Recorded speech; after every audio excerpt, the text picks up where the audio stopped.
বাংলাদেশ বনাম সংযুক্ত আরব আমিরাতের মধ্যকার দ্বিতীয় টি-20 ক্রিকেট ম্যাচে আপনাকে স্বাগত।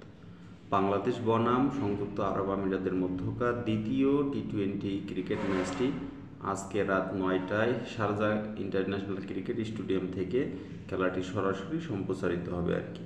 আমরা যদি লক্ষ্য করি, গত ম্যাচে বাংলাদেশ ক্রিকেট দল প্রথমে ব্যাটিং করে পারভেজ হোসেন ইমনের সেঞ্চুরিতে বাংলাদেশ কিন্তু 191 রান করেছিলেন এবং সংযুক্ত আরব আমিরাত কিন্তু দ্রুত গতিতে এই রানটি কিন্তু তারা তুলতে চেয়েছিলেন এবং তারা কিন্তু জয়ের তার প্রান্তে এসেছিলেন।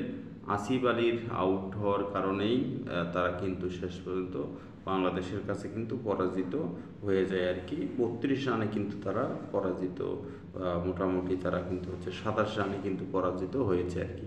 এবং বাংলাদেশ কিন্তু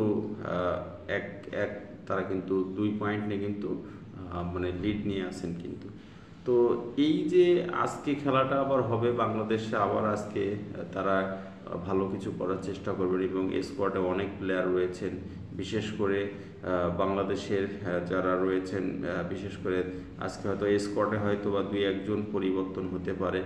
নাজমুল হাসান শান্ত তিনি গত ম্যাচে কিন্তু খেলেননি, শুধুমাত্র একজনের পরিবর্তে তিনি কিন্তু ফিল্ডিং করেছেন। পারভেজ হোসেন ইমন তিনি অবশ্যই থাকবেন, লিটন কুমার দাস থাকবেন, তাওহিদ হৃদয় থাকবেন, শেখ মাহাদি কিন্তু থাকবেন। হয়তো বা আজকে তানভীর ইসলামের জায়গায় রিশাদ হোসাইনকে আজকে হয়তো স্কোয়াডে জায়গা দেওয়া হতে পারে এবং শামীম হোসেন পাটোয়ারি তো অবশ্যই থাকবেন, জাকের আলী অলি, হাসান মাহমুদ, মোস্তাফিজুর রহমান যেহেতু নেই সেখানে আজকে হয়তো বা শরীফুল তিনি অথবা তানজিম হাসান সাকিব আজকের স্কোয়াডে জায়গা পাবেন এবং নাসুম আহমেদও আজকে কিন্তু এন্ট্রি হতে পারে। তো এই ছিল বাংলাদেশ বনাম সংযুক্ত আরব আমিরাতের মধ্যকার সর্বশেষ মানে খবরাখবর এবং বাংলাদেশ সময় রাত্রি 9টায় খেলাটি শুরু হবে। আপনারা বাংলাদেশ বনাম সংযুক্ত আরব আমিরাতের মধ্যকার আজকের দ্বিতীয় টি-20 ম্যাচের খেলাটি সরাসরি দেখতে পাবেন এবং আশা রাখি বাংলাদেশ দল একটা ভালো কিছু করবে এবং এই সিরিজটা বাংলাদেশ ক্রিকেট দল জিতবে। বাংলাদেশ দলের জন্য শুভকামনা, বিশেষ করে পারভেজ হোসেন ইমনের জন্য শুভকামনা। তরুণ উদীয়মান ক্রিকেটার হিসেবে তিনি যতটা খেলা দরকার তিনি ততটাই খেলছেন। শামীম হোসেন পাটোয়ারি তিনি ভালো করতে পারেননি, আশা রেখে আজকে ভালো করবেন। লিটন কুমার দাস তিনি গত ম্যাচে ভালো করতে পারেননি, আজকে অবশ্যই ভালো করবেন। আজকে